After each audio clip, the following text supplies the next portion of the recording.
Hello and welcome back to my channel. My name is Kate and today we are working on block number 9 of the Tula Pink Butterfly Quilt, or shall I say block number 9, 10, 11, 12, 13, 14, 15.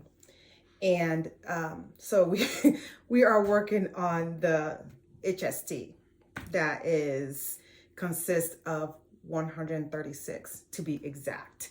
So I know that I have previously said that I was not going to do the HST until I get to the end.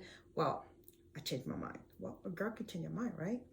So, but what I'm going to do today is show you how I'm going to do it. I have prepared a test fabric that I want to use for a demo, so you can see how I'm going to do it. But each of this HST requires 4 each. So by 4, you're going to need 2 for each side. So I went to look at it. This is actually what it looks like in the pattern. So if you can see, the first one right here is 1, 2, 3, 4. So 2 for one side of the wing, and then the other 2 for the left side. So 2 for the right side and 2 for the left side. So you're going to need 4 for all of it. So we're gonna make 136 in total. So, and then per the pattern instruction, she wants you to do 2 at a time. If you do 2 at a time, you're going to be here until Christmas.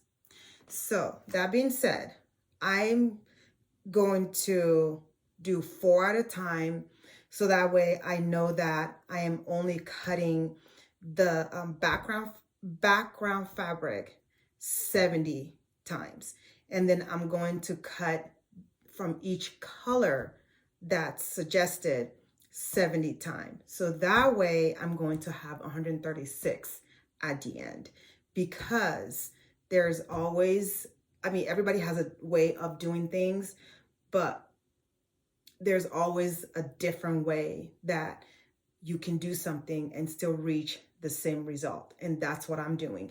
You could do it 2 at a time if you were comfortable, but I'm just showing you what I am doing.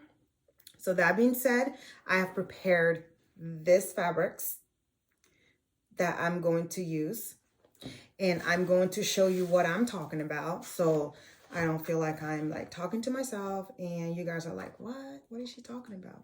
So for example, this is page 31 of the pattern. So if you can see right here, we need 2 of this dark purple, and so we need 2 for this side, right?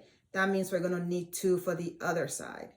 And then, so for example, right here, there's one right here and there's another one right here. So I have gone through most of it, and we need 2 of them. So for example, right here, this bright red and blue right here is 2.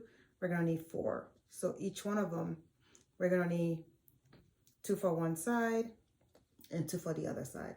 That's my reason why I said that I was going to do 4 at a time. So there's no need to be sitting here chasing our tail in a cup when there's another way of doing it and still reaching the same goal.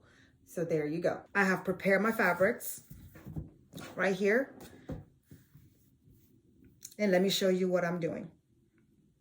Without giving away the cutting for this pattern, for this section, I have prepared my own demo fabric and using my own method. So this is going to be my light, and this is going to be my dark. Remember, this is just a demo fabric. And I'm going to put this together. Now, this is 4.5 inches that I have cut. So once you've sewn this together, you're going to trim it down to what the pattern calls for. It is in your pattern book, look in it, but I'm just showing you what I'm going to do without having to give away the cutting. So what I'm going to do is put the fabrics together, This is 4.5 inches that I have cut. If you want to be on a safer side, you can cut 4.75, just so you are sure that you get everything right, and you can trim it down to what the pattern calls for. But I'm going to show you what I am doing. So this is 4.5 inches. Remember, you're going to trim it down to what the pattern calls for. And I'm going to put my seam on, guys, here. I don't really need it, but I'm going to use it anyway because I'm so used to using it. So what I'm going to do is I'm going to sew on all 4 corners. And here we go.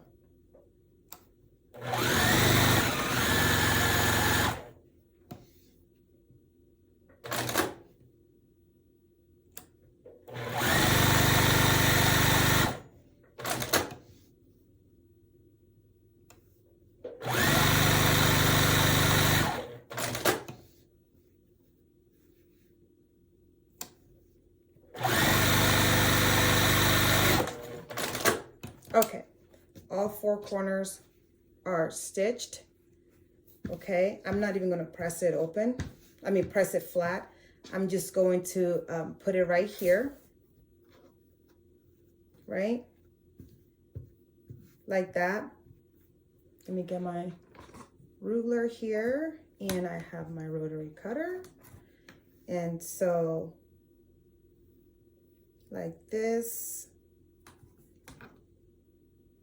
I'm going to snip down the middle.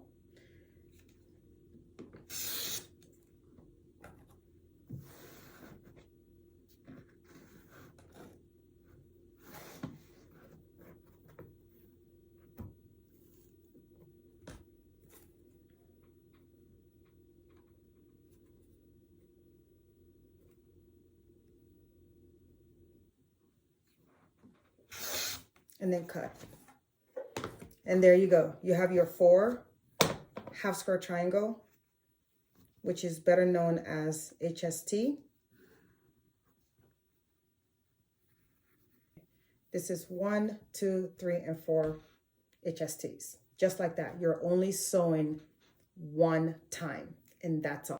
With this method, you're not cutting a square and then cut down the middle and then sew another one and then cut down the middle, and then you're going to be sitting there and like, you know, what's the point of this pattern in the first place? You're going to have this look on your face like, why am I doing this? So there's more than one way to skin a chicken. This is this is my method of doing it. So I hope this helps you, and you know, like, you can bust this out on a weekend. So this weekend, that's what I will be doing. I will go and I will complete or try to complete the HSTs. Now, all you have to do with this, it's going to be bigger than what the pattern calls for. Just trim it down. That's all you're doing. You're trimming it down, and it's going to make it's going to save you so much time. So I'm sure I'm not the only one who is going to be doing it this way, but this is just my method that I wanted to show you on how to do. Now, I'm not using the background that the pattern calls for. I am using a different background only because I think that this background would pop for my purpose of use for this quilt. And I have a lot of it, and they're going to need to be starched. Now, that leads me to your question on the comment. I think Kathy asked, since there is a lot of fabrics, how did I starch my fabric? So at the beginning of the sew along, I picked the fabric that were suggested for each blocks. So I took those fabric, I starched it, and I used it. So I put it on my starch bucket. Let me show you what my starch bucket looks like. I prepared a bucket that looks like this. My bucket looks like this. This is what my bucket looks like. The fabric that I starched, I went on ahead and put it inside this bucket, and I left whatever was not starched inside the bag that the fabrics comes in. So that way I don't get confused on what's already starched. And as I go on and starch more fabrics, then I'll put them in here. So at this point, all of my fabrics have been starched that are in here, except for this green one down here that I'm not going to use. When I need whatever fabrics, I can go in here and say, oh yeah, they've all been starched. I might have to iron it out a little bit, but that's just it. I'm not worried about it. I don't starch everything at once because it's just like, it's going to look like fabric tsunami and it's going to be a hot mess. Even if you have like an organized, like a closed, I don't know, rack that where you can hang it on, it becomes overwhelming for me. And I can't just have fabrics everywhere. It's just not what it's not something that works for me. So I do better just starching as I go. I spray starch and then I press and then I use. And that's what I do. And I do use the Faultless Niagara. I use the extra hold. So when I am sewing, it is like just starch, and it prevents my fabric from stretching. It prevents my fabric from fraying, and it helps me reach accurate 1/4 inch seams. Before I was like, oh, I don't need to starch. It doesn't do anything. It doesn't help. But when I started starching, it does make a difference on your blocks. It makes it more straighter, more crisp, and looks neater. For example, this is nice. See, this is starch, and it will stand straight just about and not drip. So that's just it.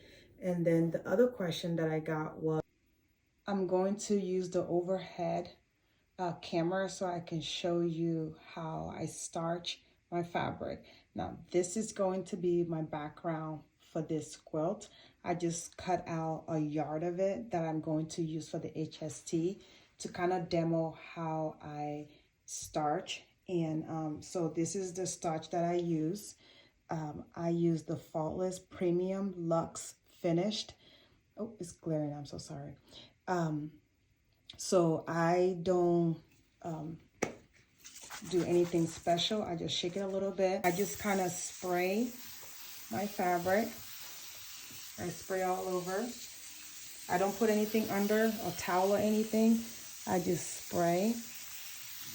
Now this is the other side of my sewing table. I spray generously.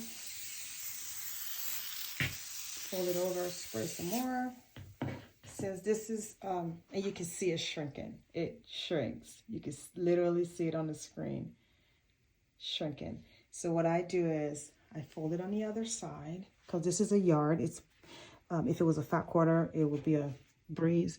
So I would fold it over and I would just give it a little bit of spray on the other side, just a little bit, enough to coat the back, and fold it again. And by doing this, it shrinks the fabric already, just like that. Fold it. I fold it in 4 right now, so you can see on camera what it looks like. It actually becomes a fat quarter in 4. Sorry, because I fold a yard in half, and becomes a half yard. So that's how I do it. And then what I do is I just go on ahead and press it. I just get I have a wool ironing mat. I put this fabric on top of the wool. So because this is going to be wet, I don't want it to soak through the wool and make it all kind of muddy, and it would trap the moisture. So to prevent that, I put this fabric on top.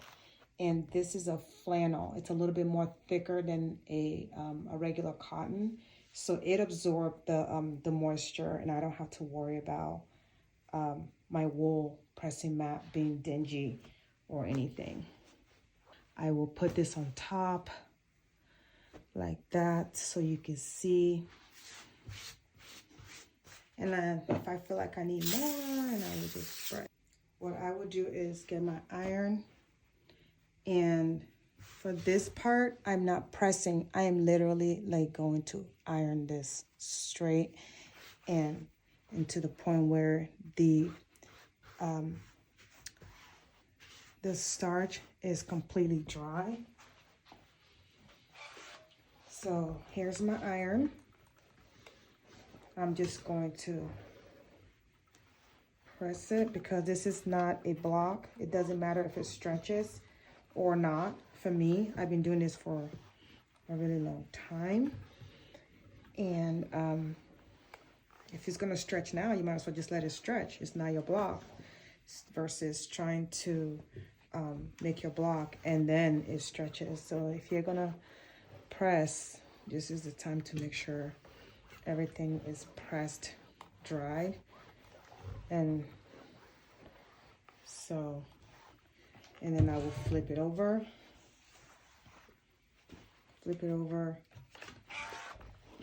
press, or iron rather.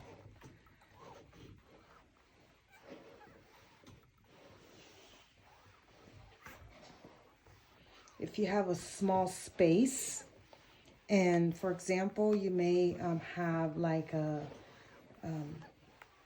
dining table where your sewing machine lives, or your sewing part of the house is.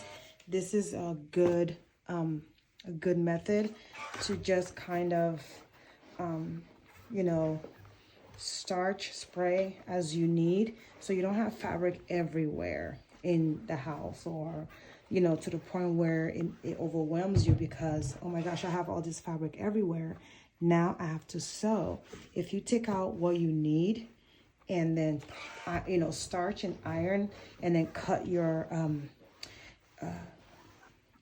blocks, I think it will be a lot more easier. That's in my opinion. Now I'm done. This is completely dry. I'm gonna fold it nicely and put it to the side right here, like that. I'm not cutting it yet. And then this right here is the block that we just made. The way I press open, if you can see like that. Oh, let me move this over here so you can see better. So I press open with my fingers like that. Now, when it's time for me to press, now this is what I do. You guys don't throw darks at me or anything through the camera, but I'm just gonna show you what I do. This may not be popular in a quilting world, but I'm gonna show you what I do anyway. So I put my block right side to the mat, and since I'm already pressing open with my finger, so what I do is to prevent like a pleated duck right here where you sew your block and it has that little fold. I put it like this, just like this, and then I take my iron and then I press just like that. And then so when you flip it over, it is near perfect. See that? It is so flat. And all I have to do now is trim down to the right cutting suggested by the pattern. Now, I'm not using this for this quilt. I'm sure there'll be something that calls for HST that I will use it for later. But for demo purposes, this is how I press my blocks open, and this is how they are able to be super flat. And I'm gonna do another one so you can see it. So this is how this is right here. I've pressed with my finger, and I'm just gonna go over it like that and press. Flip over, super flat. You see that? And then this is what the back part looked like right there. So that's how I press my blocks when I'm pressing the seam open. Comment down below if you think my method is crazy, or you think that this may actually be something that you would like to try in your sewing room. I know this is not a popular method, and by all means, that's why I say don't throw darks at me through the camera, because this is not a popular method, but this is the method that I use in my sewing room. Thank you so much for visiting with me today in my sewing room. If this is your first time here, thank you so much for watching. And if you're a returning viewer, thank you again for coming back to watch. I really appreciate your comments, and I appreciate you subscribing. If you like what I'm doing, please don't forget to subscribe down below. And this is all I have for you today. You're gonna make that 136 HST, but you're only gonna make it once because you're sewing it 4 at a time using the method that I just showed you. With that being said, I've made one of my blocks that I've shown you. Actually, I've made none. So I'm going to spend some time making this HST, and now it's time to make your HST. And together we can get this done. Thank you so much for subscribing. Thank you so much for watching, and I will see you next week.